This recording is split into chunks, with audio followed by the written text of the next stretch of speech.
경기 연천의 민간인 출입통제선 안에서 아프리카 돼지열병으로 살처분한 돼지 사체를 규정과 다르게 처리하고 있습니다. 그 피와 오염물질이 주변 하천으로 흘러나오고 있습니다. 현장 취재했습니다. 조국 전 법무부 장관의 부인 정경심 교수가 오늘 구속 기소됐습니다. 최초에 기소된 사문서 위조 혐의까지 합치면 모두 15개 혐의가 적용됐습니다. 일본 정부가 발간한 외교 성서에 거짓 주장이 실렸습니다. 위안부 피해자를 성노예로 부르지 말자는 것에 우리 정부가 동의했다는 내용입니다. 민주당이 오늘 비공개 회의를 열고 모병제를 논의한 걸로 확인됐습니다. 이해찬 대표가 참석한 회의에서 민주당은 국방부와도 논의하고 여론 수렴 과정을 거치는 등 총선 공약으로 검토하기로 했습니다. 전두환 씨의 8번째 사자 명예훼손 재판이 열렸습니다. 전 씨가 계속 재판에 나오지 않는 걸 놓고 검찰과 원고 측이 강하게 반발했습니다. 여권 핵심 관계자가 다음 달 이낙연 국무총리를 포함해 최소 5개 부처의 개각이 있을 거라고 말했습니다. 이 총리도 12월에 해외 순방 일정을 비우라고 지시한 걸로 알려졌습니다. 시위가 이어지고 있는 홍콩에서 경찰이 시위대를 향해 3발의 실탄을 쏴 중상을 입혔습니다. 횡단보도에선 보행자가 우선적으로 건널 수 있어야 하지만 차들이 먼저 지나가려고 하는 경우를 종종 겪으셨을 겁니다. 이 때문에 실제로 위험한 순간을 경험한 사람들도 많고 사고도 빈번한데요. 보행자를 배려하지 않는 운전 실태, 잠시 후 밀착 카메라에서 전해드립니다. 물이네, 상쾌해. 후반 주차 환영. 현대수소 전기차. 시청자 여러분, JTBC 뉴스룸을 시작하겠습니다. 경기도 연천군의 한 마을에서 돼지 살처분 작업이 진행되고 있습니다. 그런데 이곳에서 돼지 사체로 인한 폐 오염수가 하천으로 흘러들어가고 있습니다. 우려했던 바이고 예상했던 바이죠. JTBC가 이 영상을 입수했는데 주변 농가의 피해는 물론이고 인근에 있는 임진강으로까지 폐 오염수가 흘러들어갈 우려가 큽니다. 먼저 최규진 기자의 보도입니다. 철조망 너머로 굴삭기가 무언가를 끊임없이 쌓아올립니다. 살처분 대상이 된 돼지의 사체들입니다. 사체에서 나온 핏물이 흘러나옵니다. 핏물은 하천으로까지 스며듭니다. 어제 오전 경기도 연천군 민간인 출입통제선 안에 매립지에서 촬영된 영상입니다. 제보자는 이곳에 돼지 사체가 넘쳐나면서 별다른 조치 없이 쌓아뒀기 때문이라고 말합니다. 돼지가 한 10m 이상 올라갔었어요. 근데 내가 보기에는 거기 뭐 한 8만 마리나 뭐 9만 마리 되지 않을까 싶어요. 너무 많으니까 양이 묻을 시간이 없죠. 또 규정과 달리 사체를 정화조가 아닌 땅에 그대로 묻고 있다고도 말했습니다. 오염된 침출수로 하천의 물고기까지 집단 폐사할 정도라고 전했습니다. 물이 안 흐르는 그런 골짜기인데 지금 물이 그 정도로 흐르더라고요, 핏물이. 이거 임진강으로 들어가겠죠. 근데 흘러가는 데는 어디까지가 흘러가는지는 모르겠죠. 민통선 바깥의 상황도 심각해 보입니다. 사체를 가득 실은 대형 트럭들이 며칠째 멈춰서 있습니다. 부패하는 사체로 악취가 심하고 파리떼도 생겼습니다. 민통선 안으로 들어가기 위해 트럭들이 대기하고 있는 곳입니다. 한 트럭에 150에서 200마리 정도의 돼지가 실려 있다고 하는데요. 민통선 안에서 물량을 다 처리하지 못해서 이곳에서 10대가 넘는 트럭이 무작정 대기하고 있는 상태입니다. 보시면은 돼지 사체가 안에서 부패하고 그대로 밖으로 나와 있는 모습을 보실 수가 있는데요. 이 물량이 워낙 많다 보니까 트럭이 언덕으로 오를 때면은 사체가 그대로 바닥으로 굴러 떨어지는 경우도 많다고 합니다. 이쪽으로 와보시죠. 돼지 사체가 안에서 쌓여 있고 그 안에서 나온 핏물들이 이렇게 트럭 뒤로 흘러서 바닥 아스팔트까지 흠뻑 젖은 상태입니다. 어디부터 살지 어디 팽창이 되더라고 다. 그래서 저렇게 뚱뚱뚱뚱 터져버려. 들어가지 못하고 여기 가지 못해. 차 안에서 자야지 어떻게. 그럼 어디 가세요? 여기 어디로 가? 이걸 끌고 나갈 수도 없고. 민통선 매립지로 가는 길목입니다. 보시면은 도로 곳곳이 하얗게 되어 있는데요. 가까이서 보시면은 이렇게 돼지 핏자국을 없애기 위해 석회가루를 뿌려놓은 겁니다. 하루에도 여러 대의 트럭이 이곳으로 오가다 보니 트럭에서 흘러나온 핏물이 바닥으로 흘렀기 때문인데요. 보시면은 주민 민원이 계속되면서 이제는 바닥에 약품을 뿌리면서 긴급 세척 작업을 진행 중입니다. 연천군청은 현재 현장 실태를 조사 중이라고 밝혔습니다. JTBC 최규진입니다. 예, 이 민통선 안 마을에서 진행되고 있는 살처분 작업은 외주업체가 맡고 있습니다. 이 업체는 묻은 돼지가 아니라 쌓아둔 돼지에서 이런 오염수가 흘러나왔다고 주장했습니다. 그런데 이 주장이 맞다 하더라도 정부의 지침과 부딪힙니다. 홍지용 기자입니다. JTBC 취재 결과 이곳의 살처분 작업은 외주업체가 맡고 있습니다. 이 업체는 묻은 돼지에서 나온 피와 오염수가 아니라고 주장했습니다. 사체를 저장조에 묻기 전에 쌓아뒀는데 비가 내리면서 폐 오염수가 흘러내린 것이라고 해명했습니다. 하지만 지역 주민들은 플라스틱으로 된 저장조를 제대로 사용하지 않은 게 아니냐고 의심합니다. 문제는 당장 지하와 하천으로 흘러든 침출수입니다. 매립지가 있는 연천군 중면 인근에는 71개 지하수 관정이 있는 걸로 확인됐습니다. 불과 1km 떨어진 하류는 상수원 보호구역입니다. 주민들은 당장 물을 끌어 쓸 수도 없다며 동네를 떠나야 할 지경이라고 호소합니다. 지금 현재는 금방 안 나오지. 이게 이제 땅 속으로 스며들어야 비가 많이 와갖고 내년 후년 문제지. 이게 지금 당장에는 뭐 한 몇 개월 동안은 그런지 저런지 괜찮을 거야. 정부가 발표한 돼지열병 긴급 행동 지침에서는 묻기 전에도 오염수가 새어나오지 않게 조치하도록 돼 있습니다. 업체 해명이 맞다고 하더라도 이 지침과는 배치됩니다. 또 묻을 때는 사체를 간이 FRP, 다시 말해 강화 플라스틱에 담아서 통째로 묻거나 또는 땅에 철판 등으로 만든 저장조를 설치해 묻는 것이 원칙입니다. 사체에서 나오는 피해 오염수로 일어날 수 있는 또 다른 피해를 막기 위해서입니다. JTBC 홍지용입니다. JTBC가 입수한 또 다른 영상에는 연천군의 다른 지역에서 이루어지고 있는 살처분 작업의 모습도 담겨 있습니다. 대부분 정부의 지침을 어기고 작업을 하는 외주업체들이었습니다. 서효정 기자입니다. 굴착기가 돼지 사체를 들어올립니다. 땅에 깔아놓은 포대 위에 놓습니다. 트럭으로 바로 싣는 게 원칙이지만 지키지 않습니다. 살처분하는 과정에서 나오는 체액이 토지에 이렇게 흐르게 되면서 땅이 썩게 되고 돼지를 집게로 들어올리자 꿈틀거리던 돼지가 멈춥니다. 가스로 질식시켜 죽여야 하지만 질식이 제대로 되지 않은 겁니다. 방역복을 입고 작업하는 사람들은 전문 방역사나 수의사가 아닌 외주 노동자들입니다. 원래 지자체 공무원들이 해왔지만 트라우마를 호소해 업체에 맡기는 방식도 쓰고 있습니다. 상당수는 일용직 노동자나 외국인 노동자들입니다. 우즈베키스탄 사람들도 있고 또 몽골 분들도 있고 들이 한 50% 정도 일용직으로 이제 저희가 용역회사에 의뢰해서 정부에서 정한 긴급 행동 지침을 숙지하는지 의문입니다. 일단 시작하기 전에 집합교육처럼 하죠. 현장에서 한 5분에 10분 정도 되겠죠. 정부는 현장마다 담당 공무원이 있어 문제가 없고 살처분을 누가 하는지는 규정에 정해져 있지 않다는 입장입니다. JTBC 서효정입니다. 조국 전 법무부 장관 일가를 수사 중인 검찰이 정경심 교수를 재판에 넘겼습니다. 사모펀드 의혹과 자녀 입시 비리 의혹 등으로 재판에 넘겨진 것입니다. 76일간의 검찰 수사는 앞으로 재판에서 유무죄를 가리게 될 예정입니다. 박병현 기자입니다.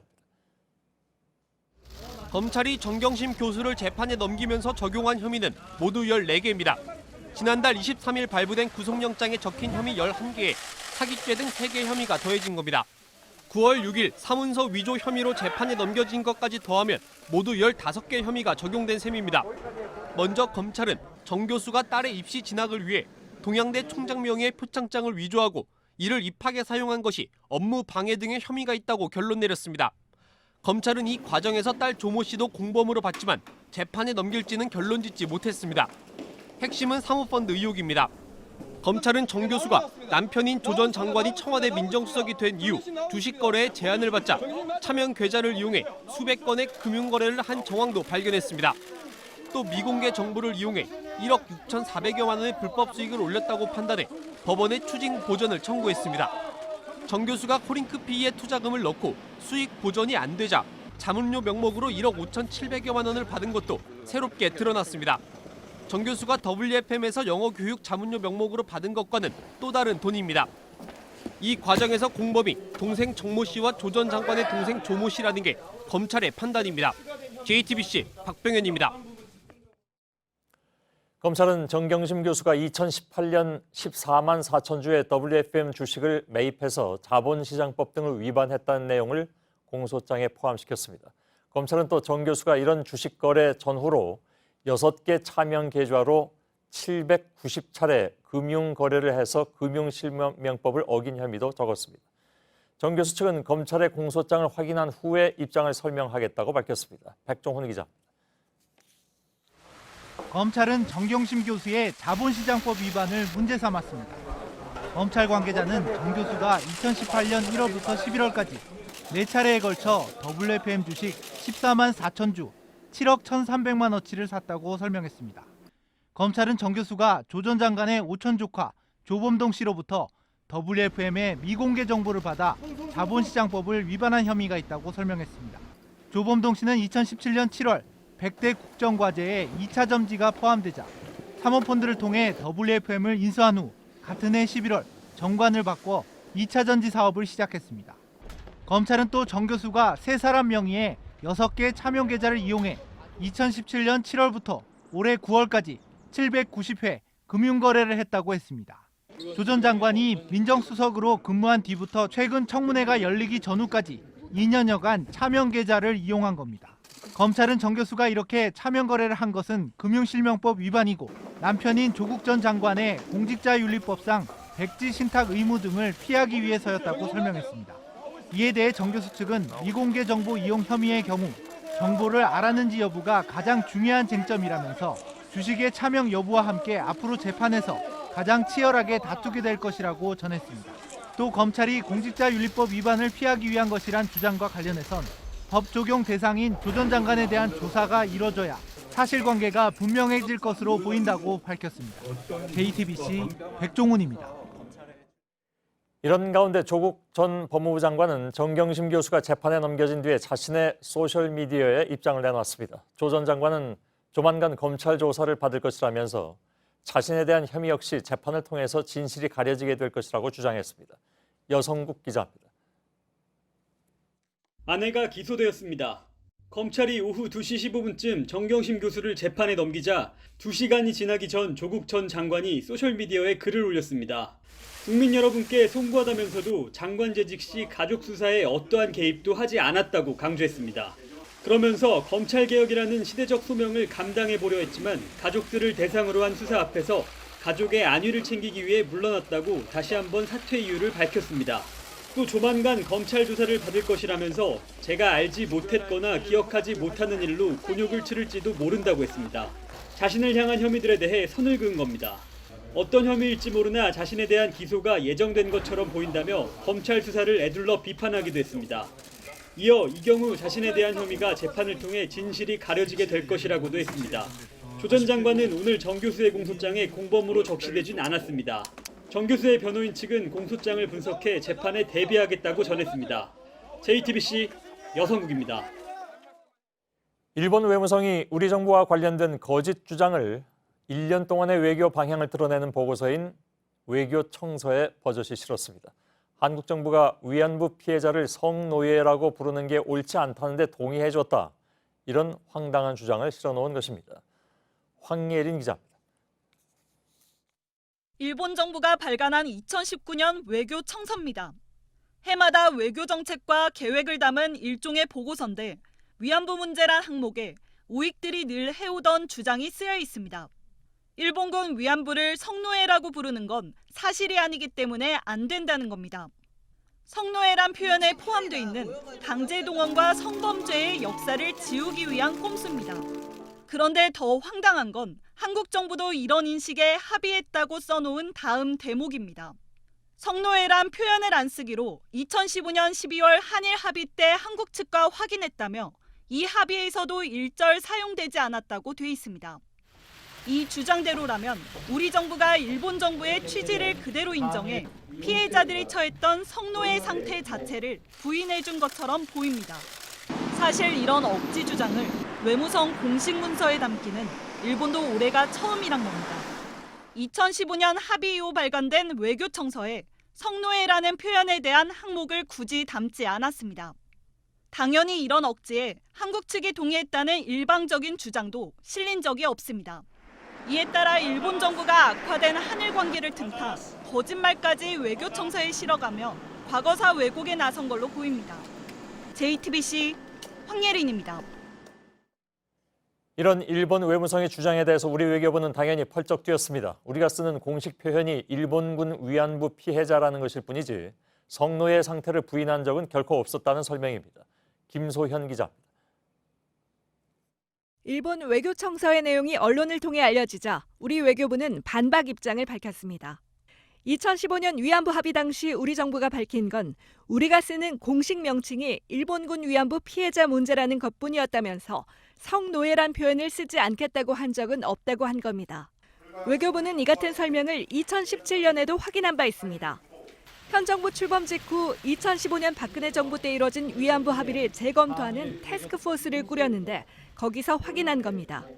실제 TF가 낸 보고서엔 일본 측이 성노예란 표현을 쓰지 않기를 바랐지만 한국 측이 국제적으로 쓰이는 용어란 점을 들어 반대했다고 돼 있습니다. 다만 TF는 이런 논쟁 자체를 외교부가 2015년에 비공개했다는 점에서 일본 측이 이 문제에 관여할 여지는 남겼다는 평가도 보고서에 담았습니다.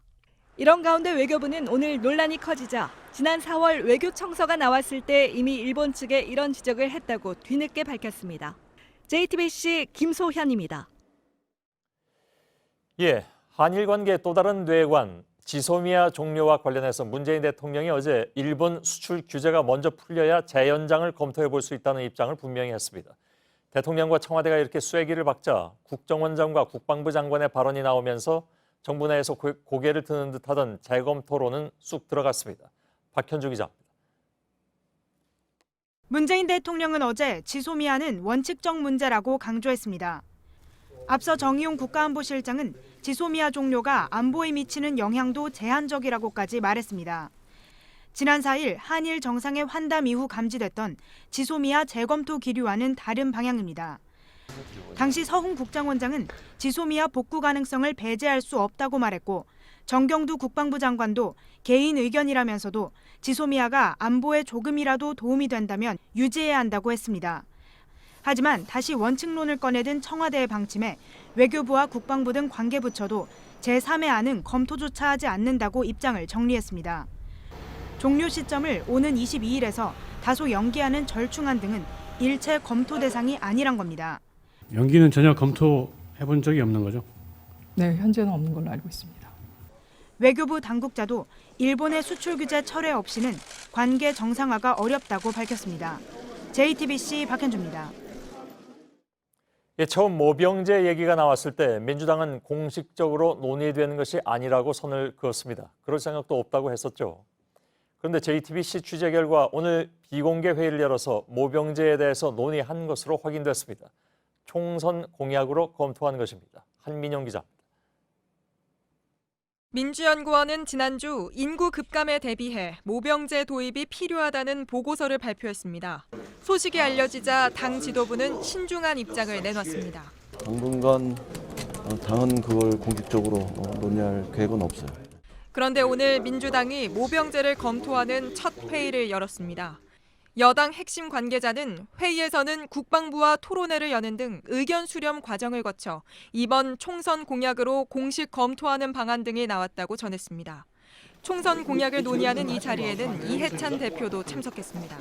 현대전, 미래전, 또 과학전에 맞지 않는 50만 병력의 징병제는 안보를 해태하는 것입니다. 총선에서도 각 정당이 이 중차대한 문제를 갖고 책임 있게.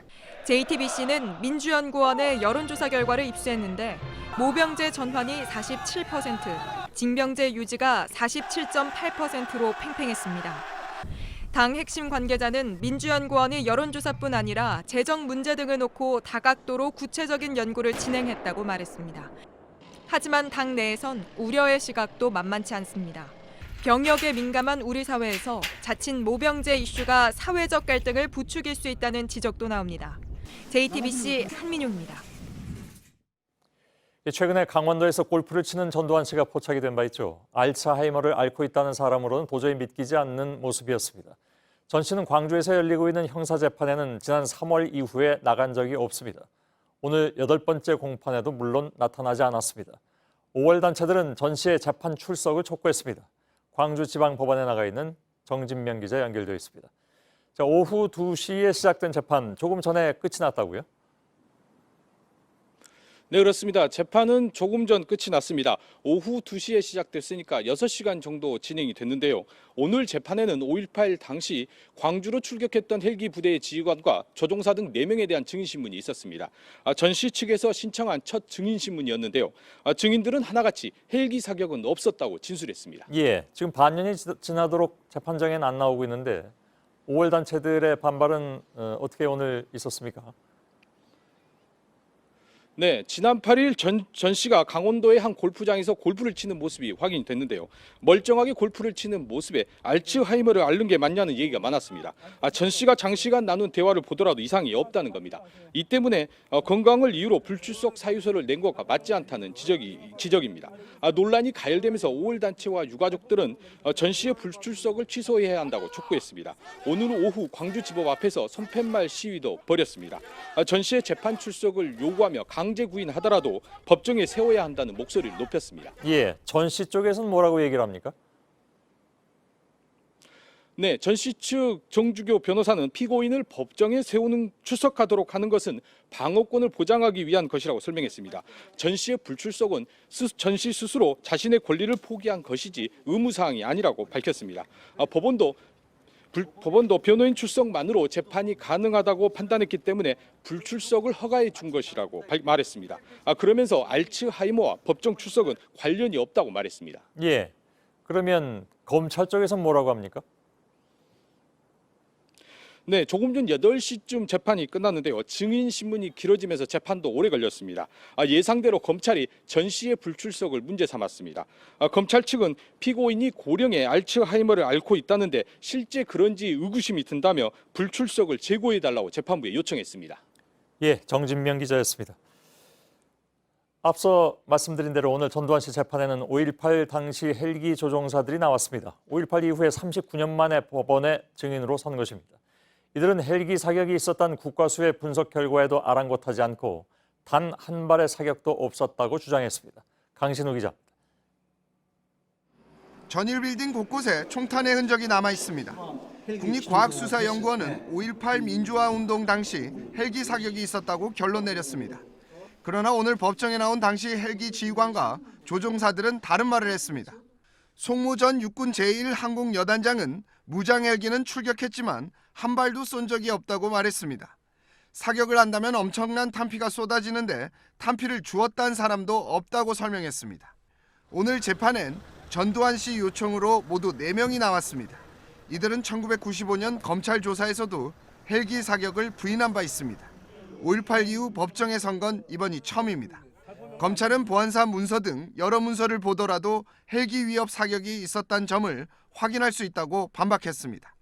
그러면서 5.18 당시 육군에서 탄약을 관리했던 최종호 씨 증언을 인용하며 헬기 사격은 사실이라고 강조했습니다.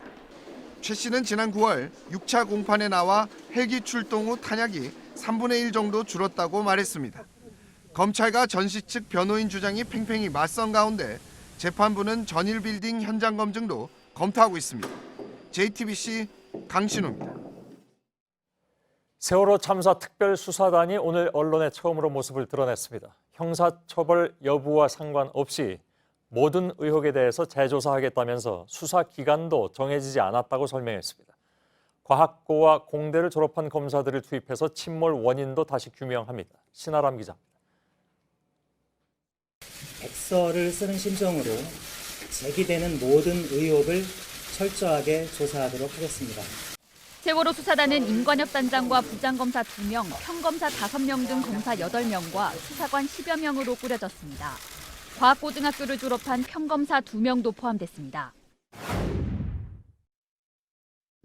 지난 2014년 10월 검찰은 세월호 수사 결과를 최종 발표하며 선체 급선회와 복원력 부족을 침몰 원인으로 꼽았습니다. 선사 측이 무리하게 짐을 싣고 항해를 시작한 데다 조타수의 경험이 부족해 급히 배를 돌리다 배가 기울었고 고정되지 않은 화물이 한쪽으로 쏠려 침몰했다는 겁니다. 하지만 암초와 잠수함 충돌설, 폭침설, 국정원 개입설 등 각종 의혹들이 꼬리를 물고 이어져 왔습니다.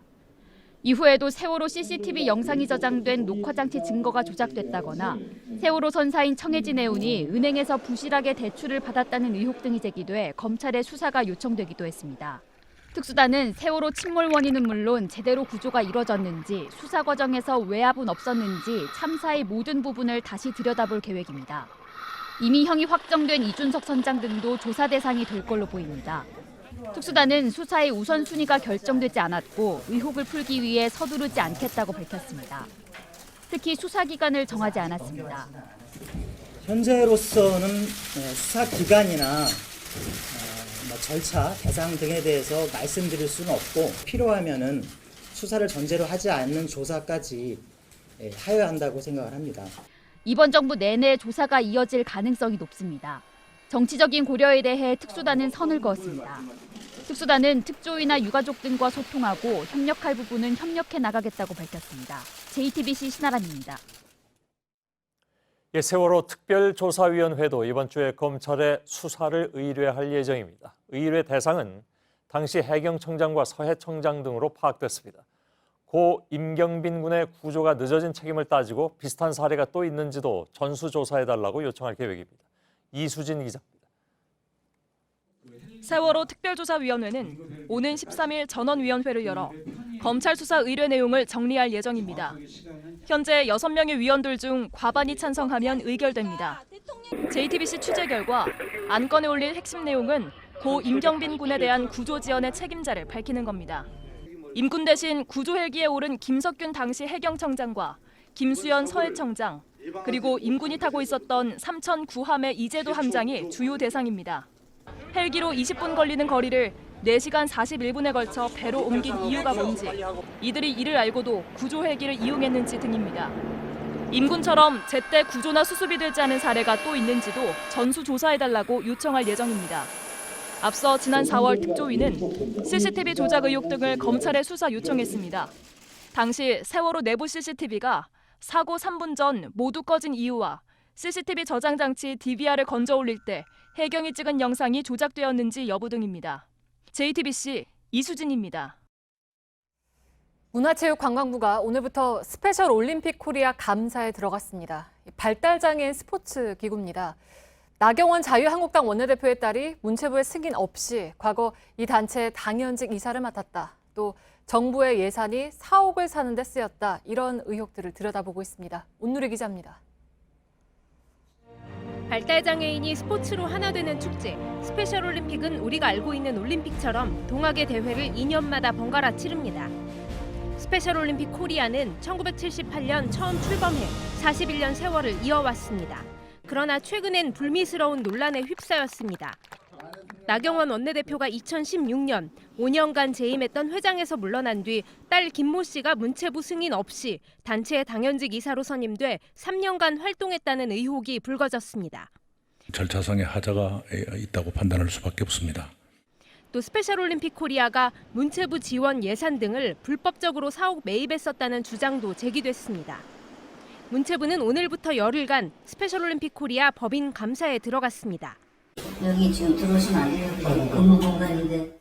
올해 33억 원 등 지난 5년간 약 150억 원의 국고 지원금을 제대로 썼는지, 또 나 원내대표의 딸의 이사 임명을 둘러싸고 문제는 없었는지 당시 회의록 등을 확인하기로 했습니다. 문체부는 사안별로 모두 검토한 뒤에 문제점이 있다면 법률 자문을 거쳐 조치를 취하겠다고 말했습니다. JTBC 온누리입니다. 정부가 지난주 북한 주민 2명을 북한으로 추방하는 과정에서 실무를 맡은 현역 중령이 청와대 문자 메시지로 직보를 해서 논란이었죠. 군이 오늘 이 중령을 조사했습니다. 필요하면 휴대전화 포렌식도 할 예정입니다. 김선미 기자입니다. 지난 7일 김용은 청와대 국가안보실 1차장이 받은 문자 메시지가 언론사 카메라에 포착됐습니다. 북한 주민 2명이 북측에 추방된다는 내용입니다. 이 문자를 보낸 사람은 현직 JSA 대대장인 A 중령으로 드러났습니다. 하지만 북한 주민 추방 사실이 정경도 국방부 장관에겐 보고되지 않았습니다. 언론을 통해서 확인했습니다. 네, 내용이 어떤 내용인지 제가 확인을 해보겠습니다. 안보지원사령부는 오늘 해당 문자를 보낸 A 중령을 조사했습니다. 정식 보고 라인이 아닌 김 차장에게 직보한 경위와 전에도 이 같은 보고가 있었는지 등을 조사한 겁니다. 또 이를 위해 A 중령의 휴대전화를 확보해 포렌식 조사를 하는 방안도 검토 중인 것으로 전해졌습니다. 통상 JSA 대대장은 인사, 군수 등 행정 관련 사항을 1사단장에게 작전과 관련해선 유엔사령부에 보고하게 돼 있습니다. 다만 군은 북한 주민 추방은 군사 조치가 아닌 만큼 국방부에 직접 보고할 사안은 아니라고 설명했습니다. JTBC 김선미입니다. 한국 맥도날드가 매장 310여 곳의 주방을 공개하기로 했습니다. 비위생적으로 보이는 일부 매장 사진을 저희가 공개한 바 있죠. 또 제보자들을 경찰에 수사 의뢰하겠다고도 했습니다. 시민단체는 공익 제보자를 색출하려는 건 현행법 위반이라며 반발했습니다. 또 식품위생법 위반 혐의로 한국 맥도날드를 검찰에 추가로 고발했습니다. 하예빈 기자입니다. 한국 맥도날드가 오는 19일 전국에 있는 매장 310여 개의 주방을 공개하기로 했습니다. 사전에 신청한 고객을 대상으로 원재료의 보관과 관리 과정, 햄버거를 만드는 주방 내부 등을 모두 확인할 수 있게 하겠다는 겁니다. 디지털 온도계로 패티 온도를 측정해 자동으로 기록하는 시스템도 공개하겠다고 했습니다. 앞서 맥도날드는 일부 매장에서 찍힌 사진들이 JTBC 뉴스룸을 통해 알려진 뒤 제보자에 대해 수사를 의뢰하기로 했다고 밝혔습니다. 조작 또는 의도적으로 촬영된 것이라며 현직 직원들의 의견을 담은 호소문도 공개했습니다. JTBC가 제보자에 대한 검증을 제대로 하지 않은 상태에서 보도했다고 주장하기도 했습니다. 이에 대해 시민단체 정치하는 엄마들은 맥도날드의 이런 조치가 공익제보자에 대한 보복이라는 내용의 성명서를 냈습니다. 또 한국 맥도날드를 식품위생법 위반 혐의로 지난 7일 검찰에 추가 고발했습니다. 사진을 직접 찍은 맥도날드 전 현직 직원 중 한 명은 맥도날드에서 경찰에 수사를 의뢰한다고 해서 부담을 느끼고 있다고 취재진에게 말했습니다. 또 해당 사진은 당시 직원들이 청소를 하지 않아 혼자 하는 것에 지쳤고 이후 비위생적인 상태가 지속되는 것을 보고 문제가 있다고 생각해 제보했다며 조작을 하거나 악의적인 의도로 사진을 찍은 것은 절대 아니다라고 반박했습니다. JTBC 하혜빈입니다. 승무원을 성추행한 혐의로 출국이 정지된 도르지 몽골 헌법재판소장이 이르면 이번 주에 벌금형을 받을 걸로 보입니다. 벌금에 해당하는 금액을 미리 맡겨놓고 출국할 가능성도 있습니다. 오선민 기자입니다. 검찰은 이르면 이번 주 도르지 소장을 벌금형으로 약식 기소할 전망입니다. 검찰 관계자는 외국인인 도르지 소장이 징역형의 집행유예를 받을 경우 처벌의 실효성이 떨어진다며 벌금형을 검토 중이라고 밝혔습니다. 집행유예는 재범을 막기 위한 처벌인데 우리 법 영역에 없는 외국인에겐 효과가 없다고 설명했습니다. 단순 추행의 경우엔 통상적으로 벌금형이 선고되고 항공보안법 위반죄의 경우에도 징역형이 없습니다. 오는 15일까지 출국이 정지된 도르지 소장은 본국으로 돌아가겠다는 의사를 밝힌 것으로 전해졌습니다. 검찰 관계자는 출국 정지 해제 여부를 검토 중이라고 했습니다. 출국 정지가 풀리면 도르지 소장은 보관금을 내고 몽골로 갈 수 있습니다. 보관금 제도는 벌금형 정도가 예상되는 외국인이 미리 법원에 벌금에 해당하는 금액을 맡기고 출국할 수 있는 제도입니다. 지난 7월 광주 세계수영 선수권 대회에 출전한 헝가리 선수가 강제추행 혐의를 받았는데 구형 예상 금액인 300만 원을 미리 납부해 출국 정지가 해제된 바 있습니다. 검찰은 양형 기준과 외국인 처벌 판례 등을 종합적으로 검토해 결정하겠다고 밝혔습니다. JTBC 오선민입니다. 초등학생을 친 뺑소니 사고를 낸 카자흐스탄 청년이 본국으로 달아났다가 최근에 돌아와서 자수를 했는데요. 이 청년의 어머니가 한국에 왔습니다. 아들의 죄를 사죄하기 위해서입니다. 배승주 기자가 만났습니다. 사과문을 써내려가는 손이 떨립니다. 결국 흐르는 눈물. 카자흐스탄인 자나르 씨입니다. 2달 전 경남 창원에서 8살 장모군을 차를 치고 본국으로 달아난 20살 A씨의 어머니입니다. 장군이 머리를 크게 다쳤다는 소식에 아들의 죄를 직접 사죄하겠다며 입국한 겁니다. мен өзімнің бала үшін өзімнің бір мүшемді беруге дайынмын мен бала가. 자나르 씨는 자신의 아들이 정당한 죗값을 치러야 한다고 강조했습니다. 자신이 자식을 제대로 가르치지 못한 죄를 통감한다고도 밝혔습니다. 그러면서 가장 중요한 건 다친 아이의 건강이라고 말합니다. тек сіздерден өтінерім екі ел болып осы зардап шеккен кішкентай баланың амандығын бір алладан тілейік. 자나르 씨는 장군의 부모를 만날 수 없다며 JTBC 취재진을 통해 사죄의 뜻을 밝혔습니다. 자나르 씨의 아들 A씨는 지난달 15일 뺑소니 등의 혐의로 구속됐습니다. A씨에 대한 첫 재판은 이틀 뒤 창원지법에서 열립니다. JTBC 배승주입니다. 내년 총선을 앞두고 이낙연 총리가 언제 당에 복귀하느냐가 관심사이기도 했는데 예상보다 개각이 빨라지는 모양새입니다. 다음 달에 이 총리를 포함해서 최소 5명 이상의 개각이 있을 것으로 보입니다. 이 총리도 12월 해외 순방 일정을 비우도록 한 것으로 알려졌습니다. 박소연 기자. 여권 핵심 관계자는 당초 예상보다 개각 폭이 클 것이라고 말했습니다. 이낙연 국무총리를 포함해 최소 5개 부처 이상이 될 수 있다고 말했고 시기는 내년도 예산안이 통과된 뒤 12월이 될 것이라고 했습니다. 또 다른 여당 관계자도 12월 중에 예상보다 큰 폭의 개각이 전망된다고 말했습니다. 공석인 법무부 장관을 포함해 국토교통부, 교육부, 국방부, 외교부 등이 거론되고 있습니다. 어제 노영민 대통령 비서실장도 당에서 요구하고 본인이 동의한 분들에 대해선 놓아드려야 한다며 이낙연 총리와 정치인 출신 장관들의 총선 차출을 시사한 바 있습니다. 본인의 거취에 대해서 말을 삼가던 이 총리도 12월 당복귀를 준비하는 모습입니다. 총리실 관계자는 해외 순방 일정을 비우는 게 좋겠다고 건의했고 이 총리도 그렇게 하자고 했다라고 말했습니다. 사실상 개각과 당복귀를 염두에 둔 겁니다. 여당에서도 이 총리의 당복귀를 기정사실화한 분위기입니다. 내년 총선에서 지역 출마와 함께 선거대책위원장을 맡을 가능성이 점쳐지고 있습니다. JTBC 박소연입니다.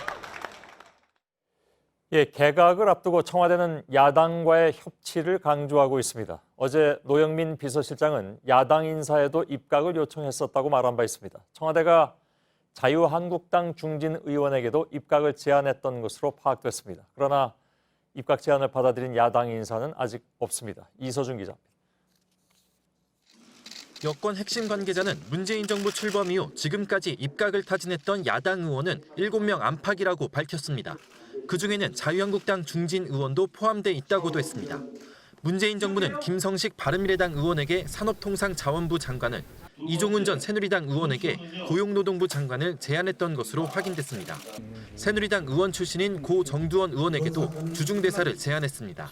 올 초 정 전 의원은 언론과 인터뷰에서 이에 대해 긍정도 부정도 안 한다고 답한 바 있습니다.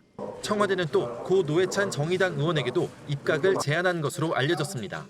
여권 관계자는 당내 사정 등 다양한 이유로 모두 불발됐다며 개인적으로 입각을 받아들이려 한 사람도 있었지만 결과적으로 모두 성사되진 않았다고 말했습니다. 문재인 대통령은 대선 후보 시절부터 탕평 인사를 주요 공약으로 내세웠습니다. 능력과 적재적소를 인사의 대원칙으로 삼겠습니다. 저에 대한 지지 여부와 상관없이 유능한 인재를 삼고 초려해서 이를 맡기겠습니다. 청와대 핵심 관계자는 아직 이뤄지지 않았지만 개각 때마다 야권 인사를 영입하려고 하고 있다고 말했습니다. JTBC 이서준입니다. 문재인 대통령은 중앙노동위원회 위원장에 변호사 출신 노동법 전문가인 박수근 한양대 법학전문대학원 교수를 임명했습니다. 방송통신위원회 상임위원회는 AP통신 서울특파원과 국민일보 기자를 지낸 김창룡 인제대 신문방송학과 교수를 임명했습니다. 오늘 오전에 홍콩 경찰이 시위대를 향해서 실탄 3발을 발사했습니다. 보신 것처럼 경찰이 맨손으로 다가오는 시위자를 향해서 방화쇠를 당긴 겁니다. 총을 맞은 남성은 생명이 위태로운 것으로 전해졌습니다. 지금 6개월째로 접어드는 홍콩 시위는 이번 총격으로 더욱더 출구를 찾기가 어렵게 됐습니다. 김혜미 기자입니다.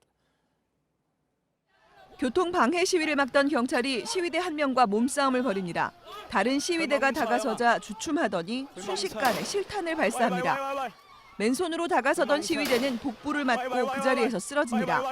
이 경찰은 다른 시위자를 향해서도 실탄 2발을 더 쐈습니다.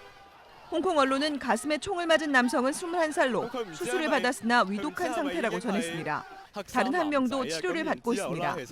이 소식이 전해지면서 시위는 더욱 격화했습니다. 홍콩 도심 곳곳에 바리케이드가 설치되고 폭력과 방화, 교통 방해 시위가 이어지면서 시위대와 경찰과의 충돌도 계속되고 있습니다.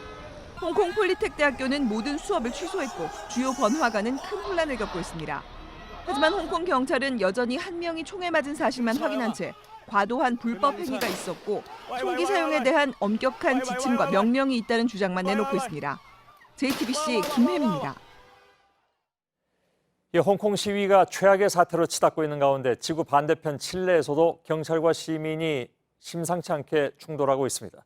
경찰이 시위대를 향해서 고무총을 직격탄으로 쏴대서 눈 부상이 폭증하고 있다는 보도입니다. 이 때문에 마치 석 달 전 홍콩에서처럼 항의의 표시로 시민들이 한쪽 눈에 붕대를 감고 거리로 나서는 이른바 안대 시위가 칠레에서도 이어지고 있습니다. 윤세민아 기자입니다. 검은 옷을 입은 시민들이 산티아고 시내 도로 위로 쏟아져 나왔습니다. 숨진 시위대를 애도하는 행렬입니다. 경찰 병력 바로 앞까지 행진한 애도 행렬의 맨 앞에는 한쪽 눈에 붕대를 감은 여성들이 섰습니다. 경찰이 쏜 고무탄에 맞아 시력을 잃거나 눈을 크게 다친 시위 참가자가 속출한 데 항의하는 겁니다. 칠레 적십자와 안과학회에 따르면 현재까지 시위 도중 경찰이 쏜 고무탄에 눈을 맞아 심각한 부상을 입은 시위 참가자가 180명이 넘습니다. 그리고 이 가운데 3분의 1은 적어도 한쪽 눈을 완전히 실명했습니다. 이 때문에 미국 뉴욕타임스 등 외신은 칠레 시위대에서 눈 부상이 전염병처럼 번지고 있다고 보도했습니다. 지난 8월 홍콩에서도 한 여성 시위 참가자가 경찰의 고무탄에 시력을 잃자 한쪽 눈에 붕대를 감은 안대 시위가 이어진 바 있습니다.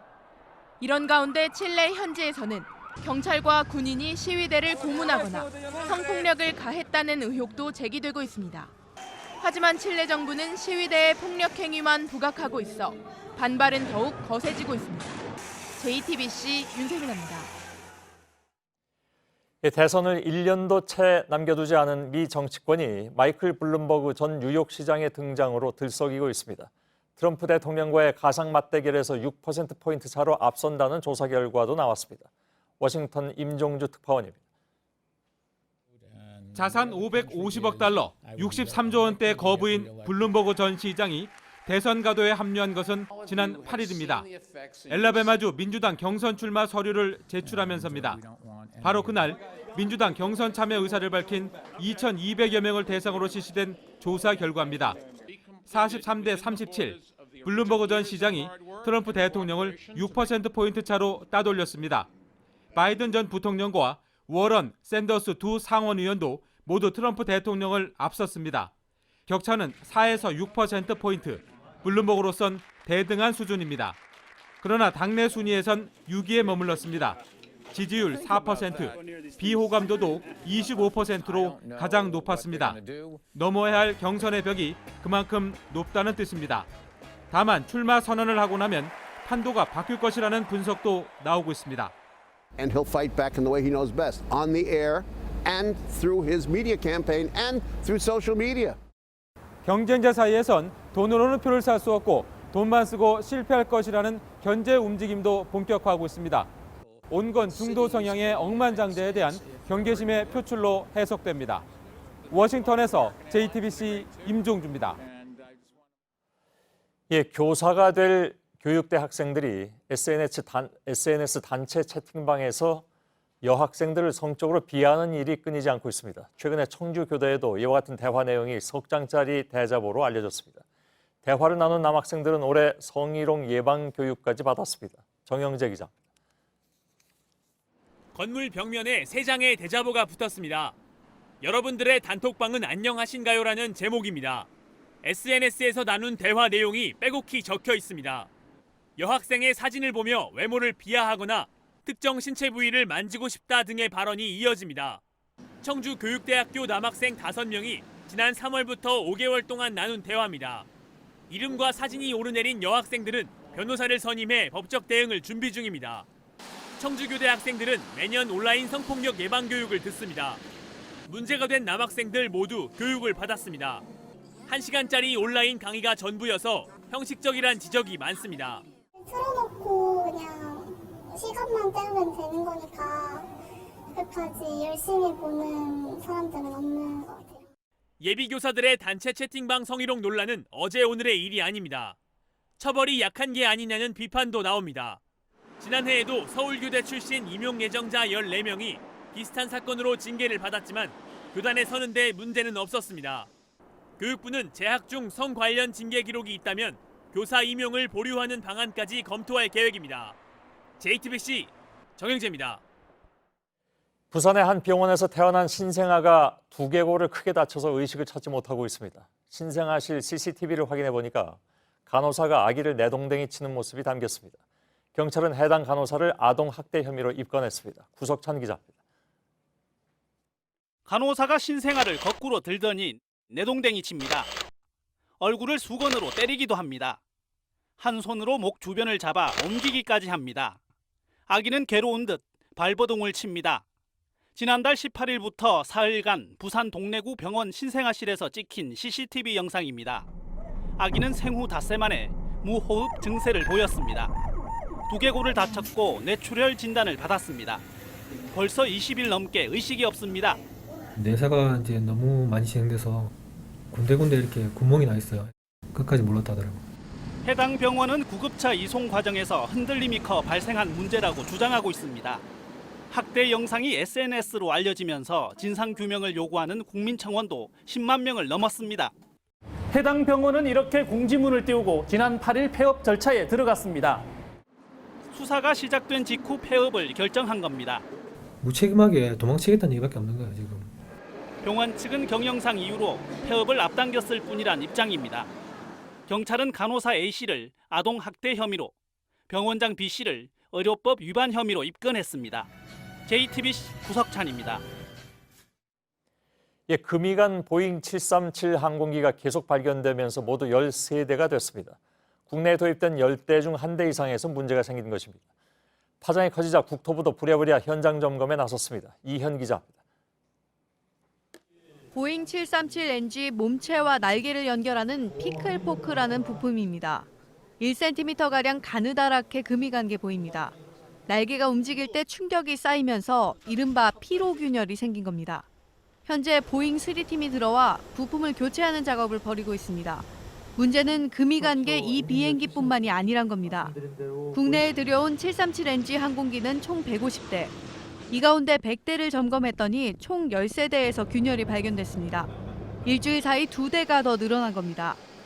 13대는 모두 운항이 중단된 상태입니다. 금이 간 보잉 737은 전 세계에서 총 58대가 발견됐는데 국내 발생 비율은 평균의 2배에 달합니다. 균열이 생긴 항공기 한 대를 고치는 데는 2주 정도 걸립니다. 내년 1월 초까지 모두 수리하겠다는 게 국토부 계획이지만 부품이 제때 들어올지 확실치 않습니다.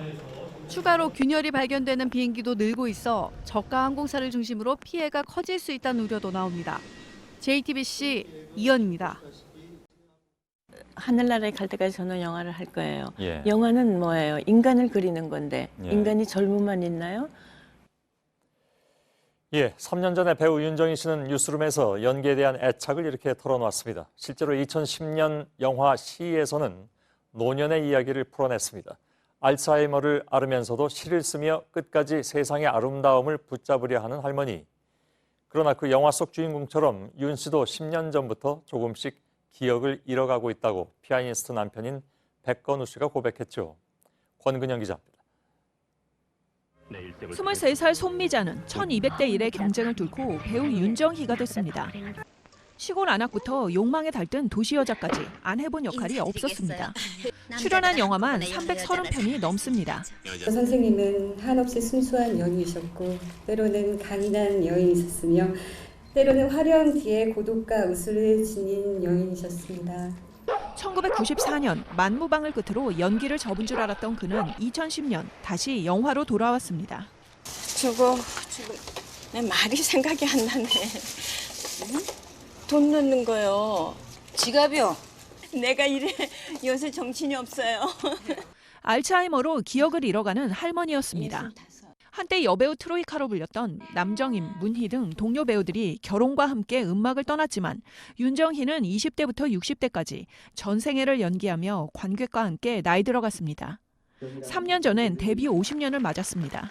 반세기 동안 영화와 살 수 있다는 것은 세계 어디를 둘러봐도 드문 일이라고 생각합니다. 그때도 계속 주연도 하고 싶고 배역도 중요하다고 솔직하게 말하며 소녀처럼 웃었습니다. 저는 아마 100살까지 살 수 있을까? 그때까지 할 거예요. 그러나 피아니스트 백건우 씨는 윤 씨가 영화 속 미자처럼 10년 전부터 알츠하이머를 앓고 있다고 털어놓았습니다. 참 이상하게 그 역할이 알츠하이머잖아. 참 마지막 작품이었어. 남편의 연주 여행 어디나 함께했던 윤 씨는 올해부턴 모습을 보이지 않았습니다. 어느 가족에게나 닥칠 수 있는 비극을 용기 내 밝힌 가족들은 부디 엄마를, 아내를 응원해달라고 부탁했습니다. JTBC 권근영입니다. 중국의 인터넷 기업 알리바바가 해마다 할인 행사인 광군제를 맞아서 1시간 만에 16조 원어치를 팔았습니다. 무역 전쟁을 하고 있는 미국한테 이른바 내수 파워를 자랑이라도 하듯이 미국의 팝 가수를 불러다가 축하 쇼까지 했습니다. 신경진 특파원입니다. 중국 인터넷 기업 알리바바가 파격 할인을 내세워 시작한 11월 11일 광군제가 올해로 11주년을 맞았습니다. 그리고 이번에도 신기록 갱신이 이어졌습니다. 96초 만에 100억 위안 1조 6,500억 원어치를 팔아치웠습니다. 지난해보다 29초 빨라졌습니다. 1시간 3분 만에는 1,000억 위안, 우리 돈으로 16조 6,500억 원어치를 팔았고 지난해 거래액인 2,135억 위안은 오후 4시 반을 넘겨 일찌감치 돌파했습니다. 성공을 예감한 듯 어제 상하이에서 열린 전야제에는 미국의 인기 가수 테일러 스위프트 등이 출연해 분위기를 띄웠습니다. 지난 9월 창업자 마윈이 은퇴한 뒤 34 젊은 세대표가 총지휘를 맡아 세대 교체를 이뤘다는 평가도 나옵니다. 那么我们预计在今天我们可以达到超过5亿的这样的一个数字，对吧？那么中国有4亿个家庭，那么意味着每个家庭里面有1.25人会参与双11。 이런 가운데 이번 광군제에서 한국산 제품은 행사 초반 일본과 미국에 이어 판매 순위 3위를 기록했습니다.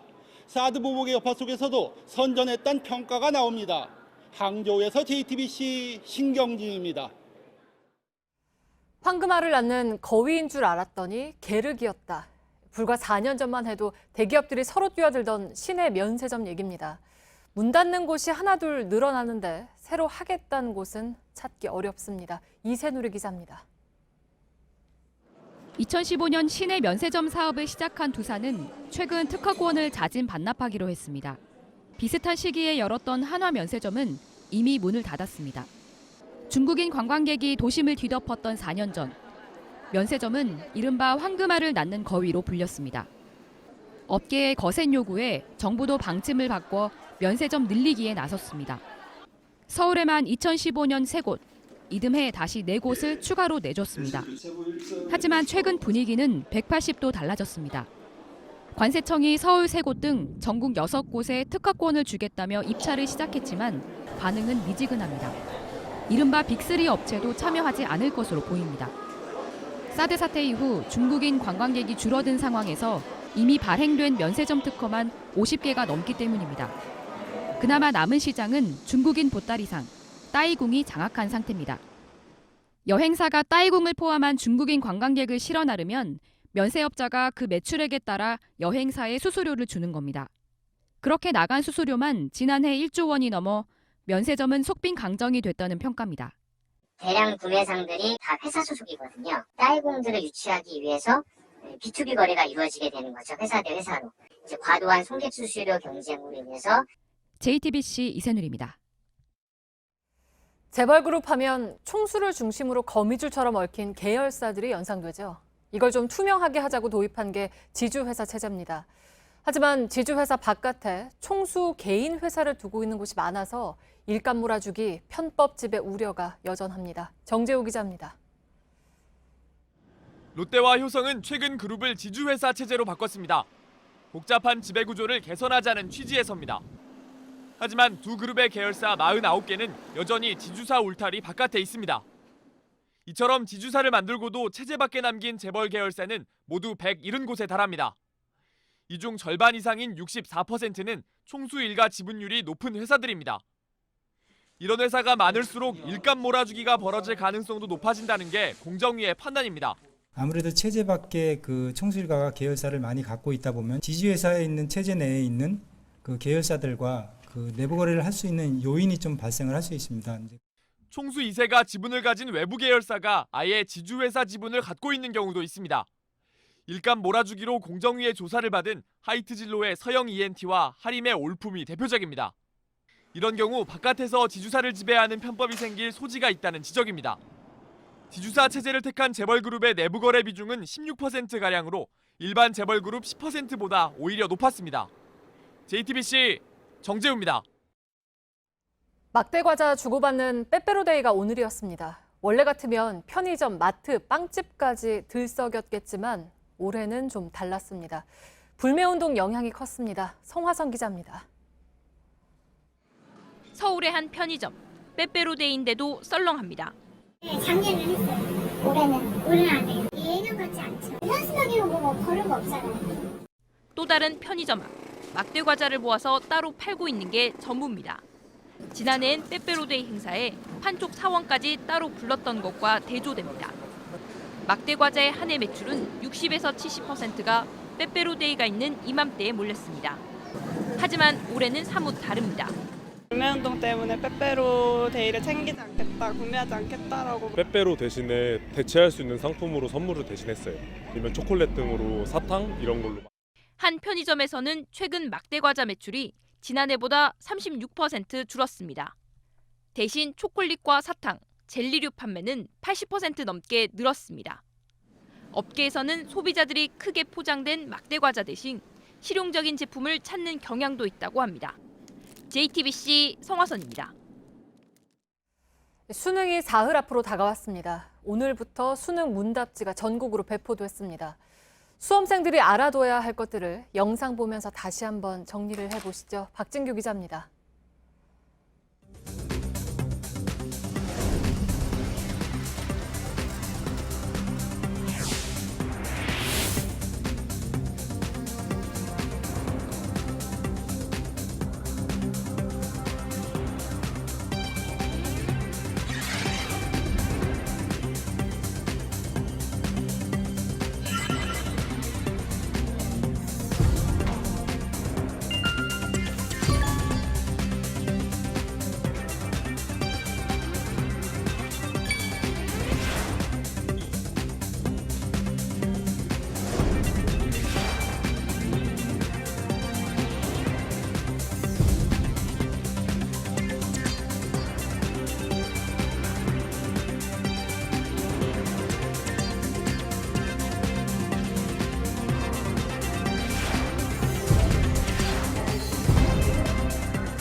액체 괴물, 흔히 액괴라고 부르는 말랑말랑한 슬라임 장난감입니다.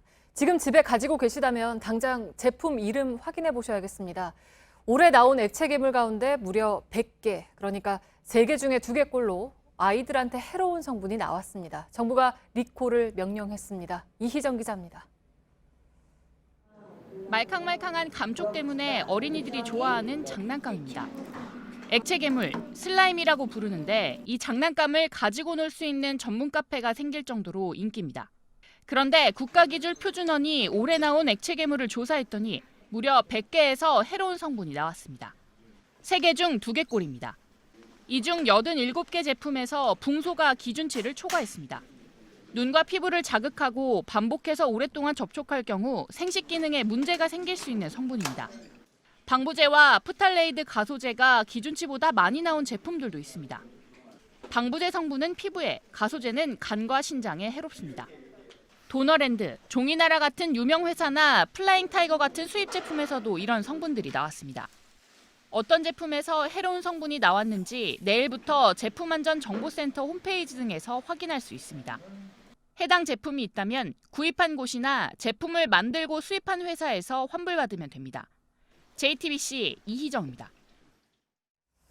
아침에 일어나서 외출하시기 전에 오늘 미세먼지 어떤지 보는 분들 많으시죠? 농도가 나쁨이면 마스크 쓰실 텐데요. 그런데 나쁨 단계라도 평소에 건강한 사람은 50 마이크로그램까지는 마스크를 안 써도 된다고 합니다. 이상화 기자입니다. 지난해 3월 초미세먼지 나쁨 기준이 강화됐습니다. 세제곱미터당 35 마이크로그램 이상이면 가능한 밖에 나가지 말고 마스크를 착용하라는 겁니다. 그런데 마스크를 쓰면 미세먼지를 막는 데는 도움이 되지만 호흡은 힘들어집니다.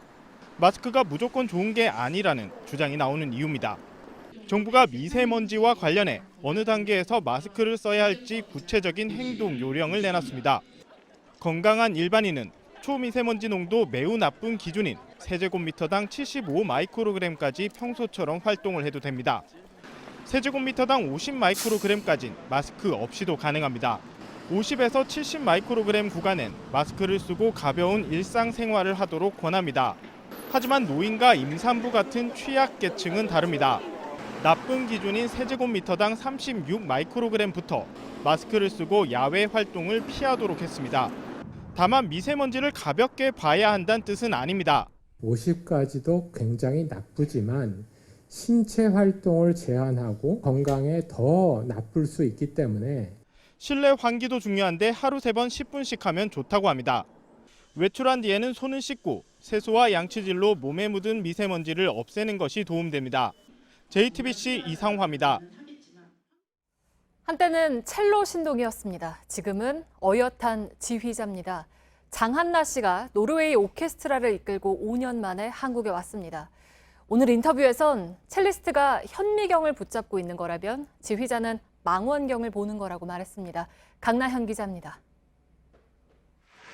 전설의 첼리스트를 직접 보겠다는 꿈 하나로 자신의 키만한 첼로를 안고 무대에 오른 12살 소녀.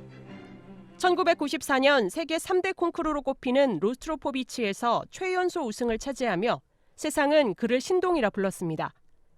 그러나 첼로 거장 로스트로포비치의 주문은 정반대였습니다. 한 달에 4번 이상 연주하기 말기, 음악 안 하는 친구들하고만 놀기, 초등학교 열심히 다니기. 보통의 삶에 충실하라는 스승의 조언 덕분에 특별해야 한다는 부담을 덜어낸 소녀 장한나는 첼로를 즐길 수 있게 되면서 세계적인 첼리스트로 올라설 수 있었습니다. 2007년부터는 지휘자의 길을 꿈꾸기 시작했습니다. 나의 시야가 굉장히 좁아지는 건 아닌가 하는 걱정이 들더라고요. 마치 현미경을 들여다보고 있는데 저는 솔직히 망원경을 보고 싶은데. 2017년부터 노르웨이 오케스트라 트로네임에서 상임 지휘자를 맡고 있습니다. 혼자서 손으로 소리를 내는 대신 100명의 마음을 빌려서 소리를 만드는 일입니다. 모든 단원이 하나의 표현을 하는 거. 오랜 시간 지휘봉은 여성에겐 좀처럼 잡을 수 없는 꿈이었습니다.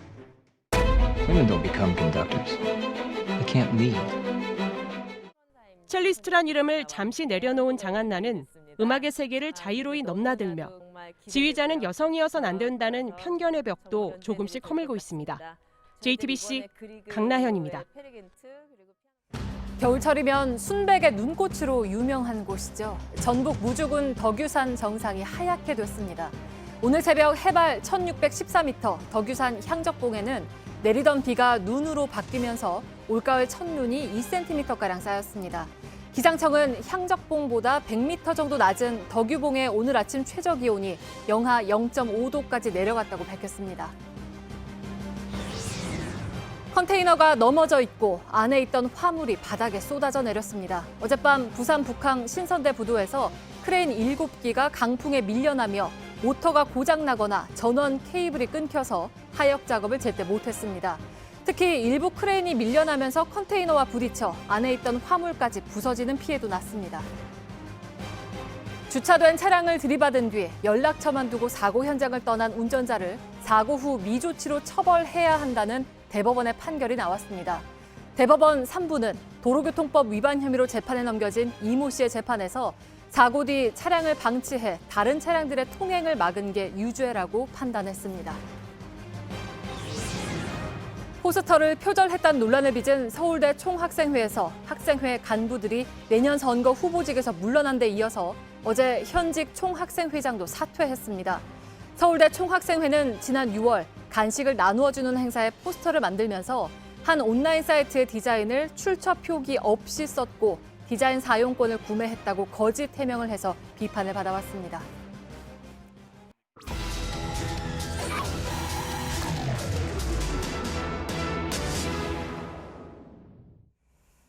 스쿨존 횡단보도에서 차에 치여 숨진 고 김민식 군의 안타까운 사연을 밀착카메라가 지난달에 전해드렸습니다. 횡단보도를 너무 천천히 건넌다면서 폭행을 당하는 일도 있었는데요. 마음 놓고 건너기 어려운 횡단보도 밀착 카메라가 취재했습니다. 정원석 기자입니다. 횡단보도를 건너는 보행자가 양쪽에서 지나치는 차 사이에 끼어 있습니다. 양보는커녕 더 속도를 내 휙 지나갑니다. 경적을 울리며 보행자를 재촉하는 경우도 허다합니다. 주거단지와 상업지구가 함께 있는 서울 서초동의 골목입니다. 기다려주시기보다는 생생 지나가시는 경우가 많아서 제가 보통 기다렸다가 그냥 눈치 보고. 사고 안 날 상황인데 사고가 났다니까 여기서. 이렇게 누워있는데 근데 이 얼굴을 많이 상했더라고. 방법이 없어요. 정신 못 차리면 사고 나는 거지. 이렇게 신호등이 없거나 전멸등인 횡단보도는 보행자가 우선입니다. 이 경우에는 차는 횡단보도 앞에서 속도를 줄이고 멈춰서야만 하는데요. 실제로 얼마나 잘 지켜지고 있는지 제가 직접 횡단보도를 건너면서 살펴보겠습니다. 보행자를 배려하는 운전자를 찾기 어렵습니다. 앞으로 걸어 나서도 먼저 지나가기 일쑤입니다. 절반을 건넜지만 멈추지 않습니다. 횡단보도를 너무 촘촘히 놓으면 그것도 또 그러면 교통체증을 유발하니까 좀 애매한 측면이 있어요. 사실. 조심하는 수밖에 없어요. 좌우 잘 살피고 사람 있나 없나 그런 거 확인하고 그 정도? 저에게 당연한 건데 사람들이 안 지키니까 사고가 나지 않을까 싶네요. 퇴근길 무렵 서울 구로구 디지털 단지 인근 전멸식 횡단보도 교차로에 보행자와 차가 뒤엉킵니다. 보행자가 먼저 적극적으로 앞으로 걸어 나서지 않는 이상 차가 먼저 멈춰서서 양보를 하는 모습은 거의 찾아보기 힘듭니다. 그만큼 운전자들의 습관 자체가 보행자를 우선적으로 배려한다고 보여지지는 않습니다. 이불처럼 밀고 가지만 그래도 차가 쑥 밀고 들어온다는 느낌을 반 정도 지나감에도 불구하고 신호등이 있어도 안심할 수 없습니다. 지난 6월 새벽 경기도 화성에 60대 여성이 횡단보도를 건너다 우회전 차에 치여 두 다리를 크게 다쳤습니다. 운전자가 신호를 위반한 것으로 확인됐습니다. 이쪽에서 가해자가 피해자 확인을 했고 확인한 순간부터 이야기하면서 3차선을 우회전한 게 아니야. 좀 크게 우회전하다가 도로 폭이 10m 이내로 좁아 사람과 차가 함께 쓰는 도로도 있습니다. 유동인구가 많은 서울 이태원은 보행자 우선 도로로 지정되어 있는 곳도 있는데요. 보통 무늬가 있는 바닥을 깔아두거나 색을 칠해두는 경우가 많은데 이곳이 보행자 우선 도로다라는 명확한 표식은 없다 보니 운전자나 보행자가 잘 모르는 경우가 많습니다. 이쪽으로는 불법 주정차한 차들이 쭉 늘어서 있기도 합니다. 사람들 사이로 고개 운전을 하는 오토바이, 비키라고 경적을 울리는 택시. 그냥 일반 도로라고 생각할 것 같아요. 그냥 사람들이 걸어다니니까 보행자라고 생각하는 거지 굳이 표지판이나 그런 게 좀 있었으면 훨씬 더 낫지 않았을까. 최근 5년간 무신호 횡단보도에서 일어난 사고는 24,400여 건, 사망자는 488명이었습니다. 또 보행 중 교통사고로 숨지는 사람은 10만 명당 4.1명, OECD 회원국 평균의 3배 수준입니다. 보행자가 우선인 횡단보도에서 왜 보행자들은 차 눈치를 보면서 걸어야만 하는지 의아한데요. 횡단보도가 나오면 차 속도를 줄이고 사람이 건너려는 것 같으면 멈춰서서 양보하는 운전 습관이 당연한 매너가 되는 것이 그렇게 어려운 것일까요? 밀착 카메라 정원석입니다.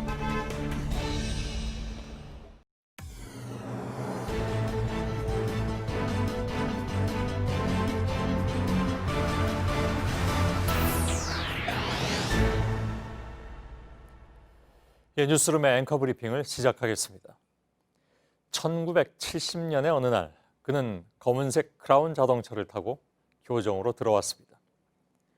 같은 울타리 안에 있던 예술대학의 행사에 배우 윤정희는 그렇게 홀연히 나타났다가 시야에서 사라져갔죠.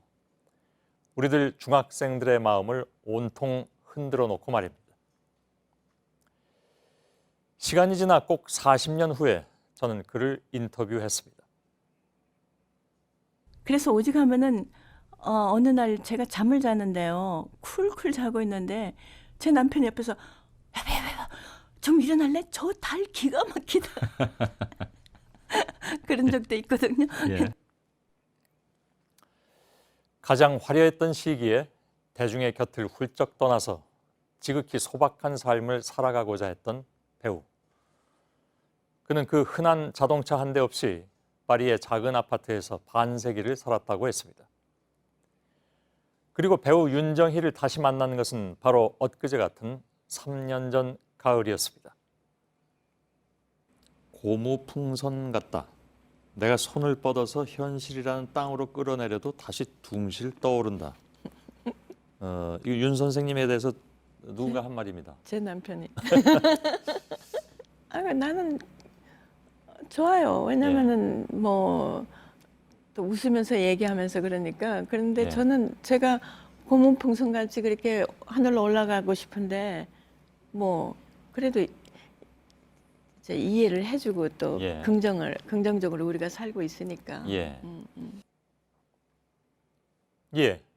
그때 어렴풋이 짐작은 하고 있었지만 그는 인터뷰에 최선을 다했기에 감히 입에 올리고 싶지 않았습니다. 기억을 잊어버리고 가족을 잊어버리고 마지막으로는 나를 잊어버린다는, 그러나 이미 그 병을 한참 앓고 있었던 배우는 여전히 고운 꿈을 간직하고 있었던 것이죠. 투병 소식이 세상에 알려지면서 사람들은 놀랐지만 그를 향해 보내는 위로의 온기는 따뜻했습니다.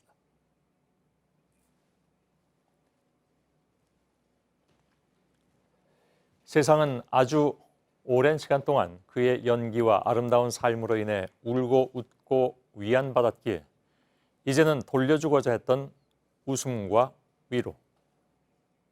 저는 이제 90살도 멋쟁이 역할이 있을 것 같아요. 그 하얀 머리에 주글주글한 얼굴로 그 어떤 여자의 인생을 얘기하고 싶은 영화를 저는 지금도 꿈꾸고 있어요.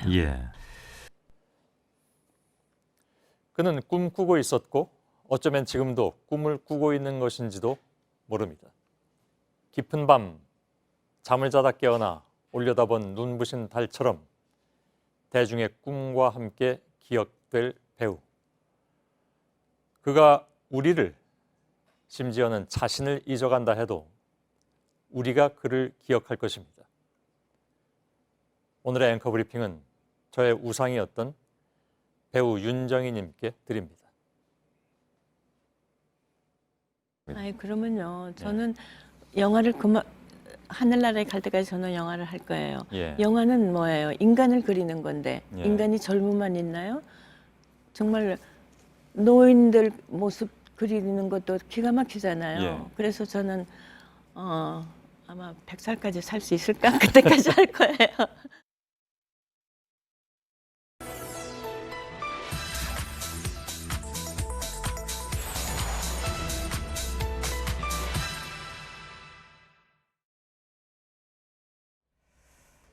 동료 선원 16명을 살해하고 남쪽으로 넘어온 북한 선원 2명을 우리 정부가 북한으로 돌려보냈죠.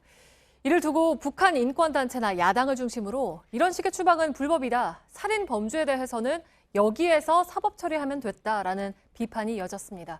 팩트체크 이가혁 기자와 따져보겠습니다. 이가혁 기자, 정부가 이번에 선원 2명을 북으로 돌려보낸 게 불법입니까?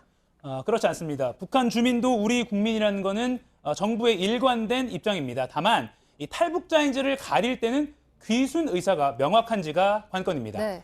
북한 이탈 주민법을 보면 이 법은 이 대한민국의 보호를 받으려는 의사를 표시한 북한 이탈 주민에 대하여 적용한다고 되어 있습니다. 이게 아닌 경우 탈북자로 받아들이지 않는 겁니다. 예를 들어서 뭐 북한 어민이 태풍을 만나서 바다에 표류하다가 우리 당국에 구조된 경우 나는 귀순하려는 게 아니다. 난 북한에 계속 살 거다라고 하면 돌려보내는 것과 같은 이치입니다. 그러면 이번에 그 선원 2명은 귀순 의사를 명확하게 밝히지를 않았습니까? 정부 설명에 따르면 그렇습니다. 통일부는 귀순 의사에 대해서 인정되지 않는다고 밝혔습니다. 신문 과정에서 선원 2명이 귀순하겠다는 발언을 이따금씩 하긴 했지만 일관되지 않았다는 이유입니다. 그리고 무엇보다 이들이 남쪽으로 내려온 그 과정을 보면 탈북을 위한 게 아니라 살인 범죄 처벌을 피하려고 도주하려는 행적이 드러났기 때문입니다.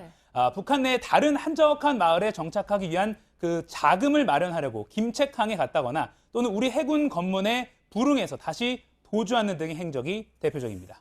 그러면 범죄 혐의자라고 강제 추방했다, 법 위반이다 이런 주장은 근거가 없는 거죠? 그렇습니다. 현행법상 탈북 전 북한에서 범죄를 저질렀다고 해서 범죄를 저질렀다고 해도 귀순 의사가 명확하면 탈북자로 받아들이고 있습니다. 이 귀순 의사가 관건입니다. 다만 국정원과 경찰의 합동 신문 과정에서 비정치적 사유로 인한 살인, 이런 범죄 사실이 드러나면 비보호로 분류가 됩니다. 그러면 정착지원금 같은 경제적인 혜택이 주어지지 않습니다. 별도로 우리 검찰 수사나 재판을 거치지 않고 우리 사회로 편입됩니다. 통계를 보면 2003년부터 올해까지 살인 등 중대한 비정치적 범죄로 비보호로 분류된 탈북자는 총 9명입니다. 네. 그러니까 북한에서 저지른 범죄에 대해서 수사나 재판을 받기가 어렵기 때문이겠죠? 그렇습니다. 확인되는 전례는 2014년에 단 한 건뿐입니다. 이 탈북 전에 북한 보위부에 동조를 해서 다른 탈북자를 공경에 빠뜨린 국가보안법 혐의였습니다. 이런 이례적인 경우를 빼고는 대부분 증거나 목격자가 아무래도 북한에 당연히 있기 때문에 목격자가 이 남측이 없기 때문에 북측과 또 형사 공조를 하는 것도 현실적으로 불가능하기 때문에 죄를 물을 수가 없었던 겁니다. 네. 이런 까닭에 북에서 범죄 전력이 있는데 귀순 의사가 명확하다고 아무런 교화 과정 없이 바로 남한 사회에 들어올 수 있는 현행 제도가 좀 불완전하다, 이런 지적도 이전부터 나왔습니다. 문제가 있으면 입국 거부나 추방을 할 일이지 일단 받아들였으면 적응을 적극적으로 도와야 한다, 이런 지적도 있었습니다. 이렇게 법에 미비점이 있으니까 대응이 필요하다는 학계 논문도 여러 편 나와 있습니다. 네. 근데 이제 이번 논의에서 보면 선원들이 귀순 의사를 명확하게 안 밝혔다라고 하는 그 정부 발표를 어떻게 믿냐 하는 문제 제기도 있잖아요. 그렇습니다. 법률상 합동 신문 과정은 정식 수사가 아닙니다. 상당히 외부로 노출이 되지 않고 정보도 알려지는 게 제한적이죠. 네. 이 부분도 좀 고칠 필요가 있다는 지적도 나옵니다. 변호인 입회를 가능케 해야 한다, 이런 의견이 대표적인데요. 탈북자 개인에 대한 권리를 지켜주는 한편 귀순 의사에 대해서 뭐라고 밝혔는지, 또는 정부가 좀 자의적으로 해석하진 않았는지, 과거 정권 때처럼 신문 과정에서 억울하게 조작되는 내용이 없는지 등을 변호인 입회로 어느 정도 확인할 수 있다는 겁니다. 네, 알겠습니다. 팩트체크 이가혁 기자였습니다.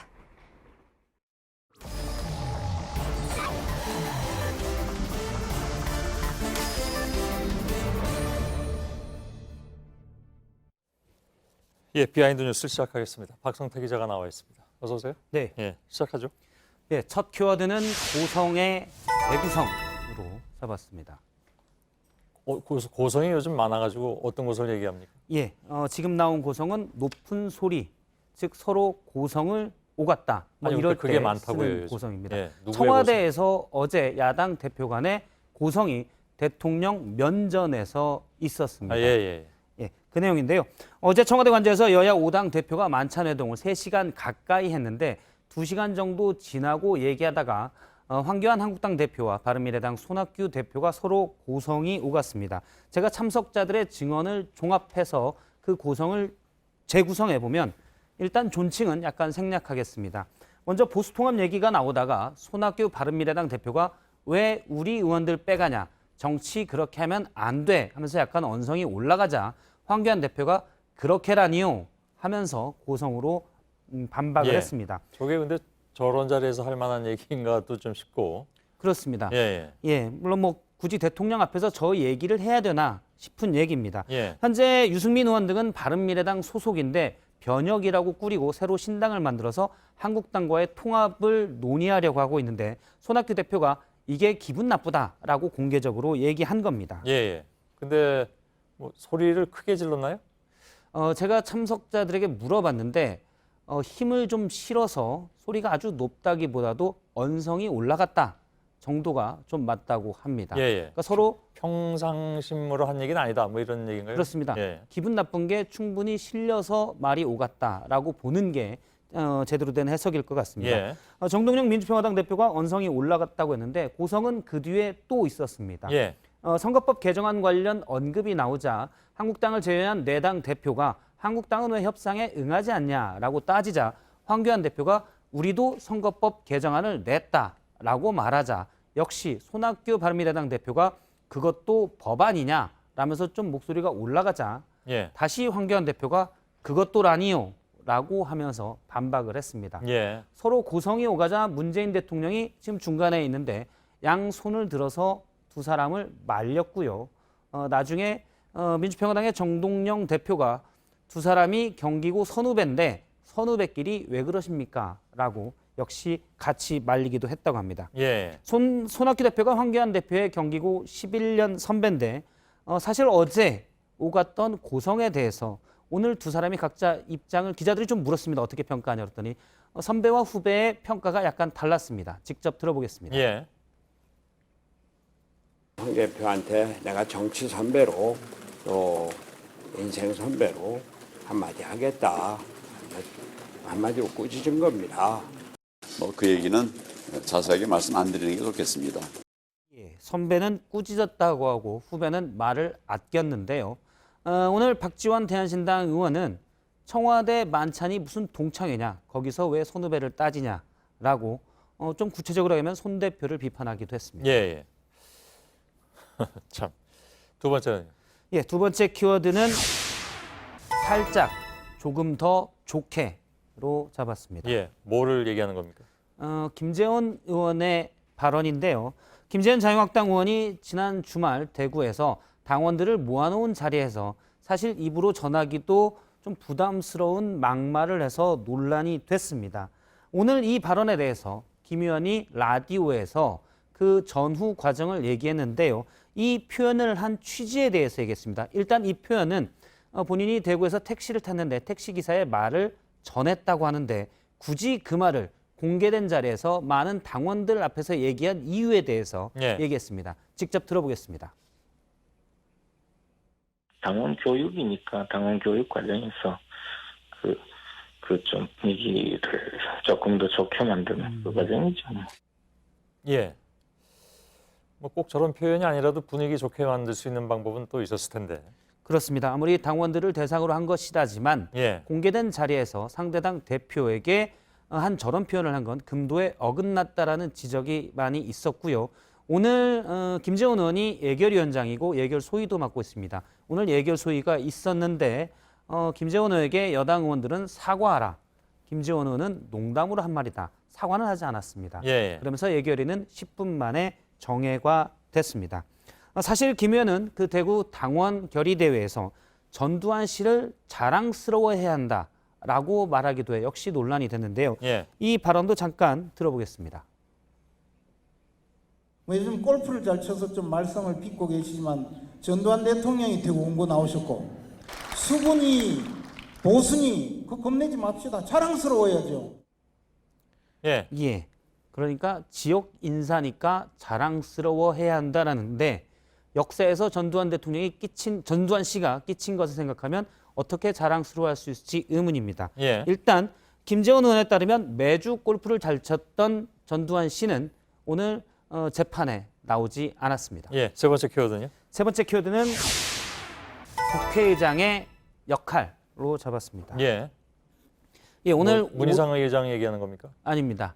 장차 내가 국회의장이 되고 싶다라는 한 자유한국당 의원이 국회의장이 되면 이 일을 하겠다라고 얘기해서 조금 논란이 일 것 같은데요. 오선의 한국당 정가빈 의원이 오늘 보도자료를 냈는데요. 울산시 사업국비 2천여억 원을 증액 건의했다. 예산이 반영하도록 노력할 터이다 이렇게 얘기를 했습니다. 예산철에 각 지역구 의원들이 흔히 내는 보도자료긴 한데요. 정 의원은 그런데 오마이뉴스와의 전화 인터뷰에서 내년 총선에 출마해서 육선이 되겠다. 그래서 국회의장이 돼서 사상 최대 위기를 맞는 울산경제를 복구하겠다라고 얘기를 한 것으로 오마이뉴스가 보도를 했습니다. 멀리 내다보고 있네요, 아주. 그렇습니다. 그러니까 나는 지금 선거에 돼야 되고 그다음에 그렇습니다. 국회의장도 돼야 되잖아요. 그렇습니다.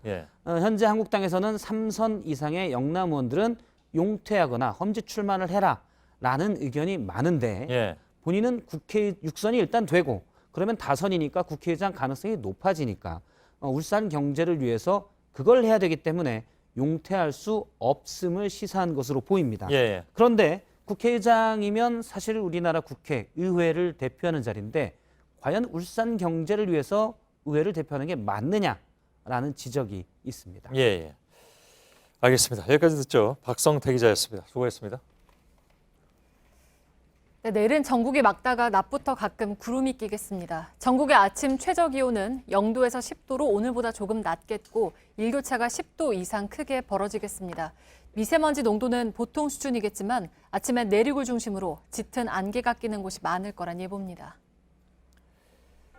예, 뉴스는 끝나고 소셜 라이브 진행하겠습니다. 오늘은 법조 출입하는 기자들이 나와서 한 달에 한 번씩 하는 얘기들 나누겠습니다. 저희들은 내일도 최선을 다하겠습니다. 고맙습니다.